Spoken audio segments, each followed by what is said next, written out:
বেচা আছে না সব বেচে দেয়, সব বেচে দেয় তো, সব বেচে দিয়েছে। টাটার কারখানাটা এখানে হতে দেয়নি, সেই জমিতে নিজের কি সব বাংলো টাংলো তৈরি করেছে, রাত্রেবেলায় রঙিন আলো জ্বলে, রঙিন জীবন। আপনি বলুন তো 11 থেকে 2026 এই এতগুলো বছরে আপনার কি উন্নয়ন হয়েছে? পাড়ায় পাড়ায় যান, বুথে বুথে যান, মানুষকে জিজ্ঞাসা করুন মমতা বন্দ্যোপাধ্যায় আপনাদের জন্য কি উন্নয়ন করেছে।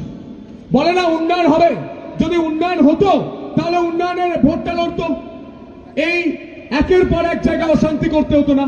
আমি একে একে বলছি। টাটা তাড়িয়ে তিনি বলেছিলেন কৃষি হবে, 3 ফসলি জমিতে চাষ হবে, এখানে চাষ হচ্ছে? হচ্ছে? উত্তর দিন। তাহলে যারা জমি দিয়েছিল ওই কয়েকটা বছর, তারপর মোদিজি আসবে, দাম হবে, হবে। সার পাঠায় মোদিজি, বস্তায় দেখবেন সার পাঠায়, তো সেই সারটা কত টাকায় বিক্রি করে। সব জায়গায় দুর্নীতি। এরা শৌচালয় খায়, এরা মেসিকে চুরি করে, এরা নিচে নামতে নামতে এমন জায়গায় পৌঁছে গিয়েছে আজকে মমতা বন্দ্যোপাধ্যায়কে রাস্তায় বসে থাকতে হচ্ছে। আপনি ধর্ণা মঞ্চে কোনোদিন পর্দা দেখেছিলেন? রূপাদি বলছিলেন দেখেছিলেন, নাট্য মঞ্চে পর্দা দেখেছিলেন, দেখেছেন তো? ওটা নাটক চলছে, নাটক।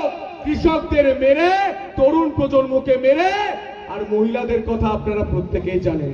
অভয়াকে কে কে ভুলে গিয়েছে? হাত তুলুন। কে ভুলে গেছে? কে বলেননি তো? আরজিকর বলেননি তো? বুথে বুথে যান, পাড়ায় পাড়ায় যান, মা বোনেদের বলুন অভয়ার মতো, আরজিকরের মতো যদি পরিস্থিতি আপনার মেয়ের সঙ্গে না হতে দেন তাহলে বিজেপিকে নিয়ে আসুন, পরিবর্তন নিয়ে আসুন। এটা পরিবর্তনের ডাক মানুষ দিয়েছে, আমরা আপনাদের কাছে আসছি। আমি নিজে একটা কর্মজগতে ছিলাম, সর্বস্ব ছেড়ে দিয়ে এসেছি, কারণ আমি মনে করি আগে সমাজ পরিবর্তন প্রয়োজন, না হলে কেউ বাঁচবেন না। আপনি বলুন তো, যারা কণ্ঠী পড়েন, যারা মা কালীর পুজো করেন, যারা তুলসী মঞ্চে পুজো করেন, 3টে ছবি বলছি, মনে করুন কেমন লেগেছে আপনাদের। মা কালীকে দুজন মানে তুলেছে, ভালো লেগেছে? তুলসী মঞ্চে লাথি মেরেছে, ভালো লেগেছে?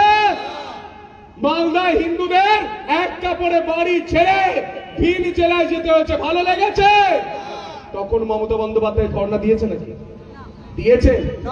দেয়নি তো? তার মানে হিন্দু বিরোধী, যুবক বিরোধী, মহিলা বিরোধী, কৃষক বিরোধী এই মমতা বন্দ্যোপাধ্যায়কে তাড়াতে হবে। আমি একটা অনুরোধ করে যাব, রাখবেন?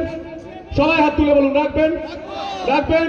প্রতিটা বুথে জিততে হবে, তার জন্য যা করতে হয় তাই করব, যা করতে হয়, রাত 12টা হোক, 2টো হোক, যা করতে হয় করুন। বাড়িতে যান, বোঝান, মিটিং মিছিল করুন।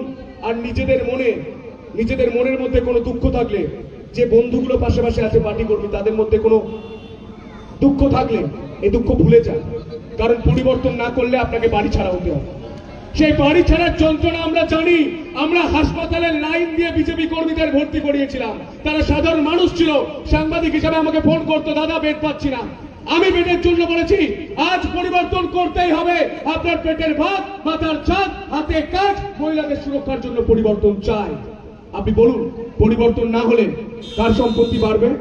যে বেচা আছে সব বেচে দেয়, তার সম্পত্তি বাড়বে, আপনার কিচ্ছু হবে। তার স্বাস্থ্য পেতে, শিক্ষা পেতে এবার পরিবর্তন প্রয়োজন। আপনার যদি মনে হয় পরিবর্তন কিভাবে হবে, বিরাট বড় একটা জিনিস মাথায় হাত দিয়ে বসে যাবেন না, বসবেন না, সবাই পরিশ্রম করছেন। একটাই উপায়, ঠান্ডা মাথায় নিজের বুথ জেতান।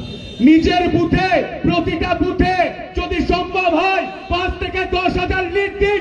এই তৃণমূল কংগ্রেসটা বিকালের পর থেকে নেই হয়ে যাবে। আমাদের রাজ্যের বিরোধী দলনেতা শুভেন্দু অধিকারী আছেন, মানে বিরোধীদের দলনেতা, বিধানসভায় বসেন। এবার পরিবর্তন হবে, বিধানসভায় কোনো বিরোধী দলনেতা থাকবে না। কেন থাকবে না? কারণ তৃণমূল অতগুলো আসনই জিততে পারবে না।